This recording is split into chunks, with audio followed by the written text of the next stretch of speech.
Germany has said Israel's security is at the core of its foreign policy, as it defends a genocide case brought against it at the UN's highest court.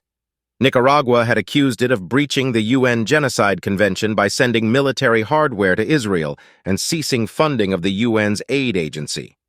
Berlin rejected the claims at the International Court of Justice, ICJ, in The Hague on Tuesday. In 2023, some 30% of Israel's military equipment purchases came from Germany.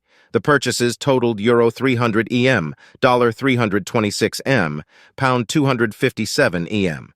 The allegations build on a separate case taken by South Africa in January, where judges in The Hague ordered Israel to take every possible measure to avoid genocidal acts. Israel rejects accusations that it is engaging in genocidal acts in its campaign in Gaza and has insisted it has the right to defend itself. More than 33,000 have been killed in Israel's offensive in Gaza, the Hamas-run health ministry there says, the majority of them civilians. Gaza is on the brink of famine, with Oxfam reporting that 300,000 people trapped in the north have lived since January on an average of 245 calories a day. Nicaragua says Germany's arms sales to Israel, which totaled $326.5 million last year, a tenfold increase on 2022, make it complicit in Israel's alleged war crimes. The Central American country had brought the case to The Hague to ask judges to issue emergency measures to stop Berlin from providing Israel with weapons and other assistance.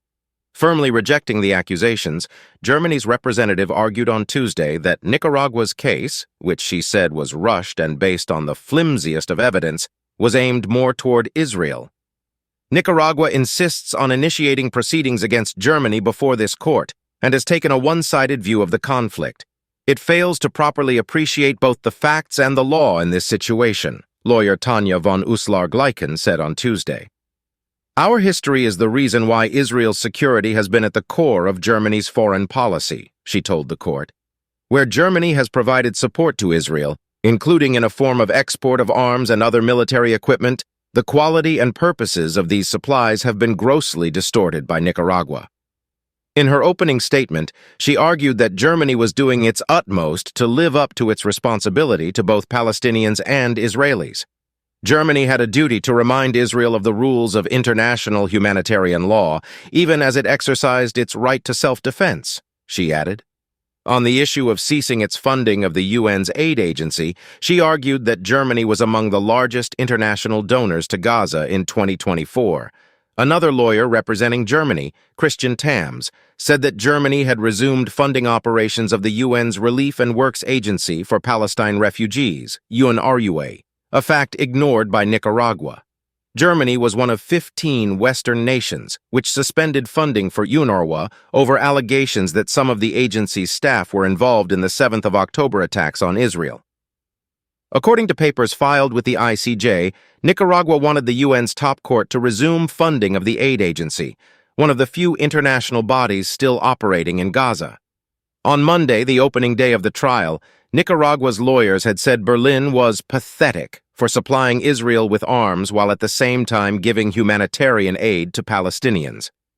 Alain Pellet, a lawyer for Nicaragua, said it was urgent that Germany suspend continued sales.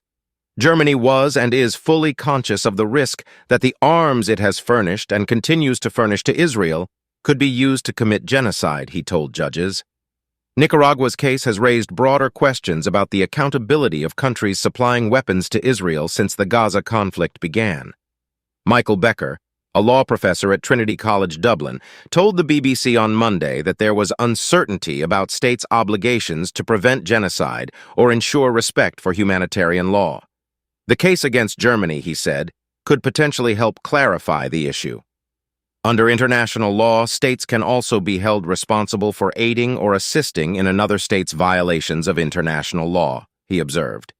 But international law on aid or assistance in the commission of an unlawful act is full of uncertainty. For example, it may not be clear whether Nicaragua needs to demonstrate both that Germany knew its assistance to Israel risked contributing to violations of international law, but that Germany intended that result. Critics of Nicaragua's case have highlighted the country's checkered human rights record. The government of President Daniel Ortega has jailed opponents and banned protests. In March, the UK's mission to the UN accused the government of a relentless crackdown on human rights. Kindly like, subscribe, and share your thoughts in the comments section.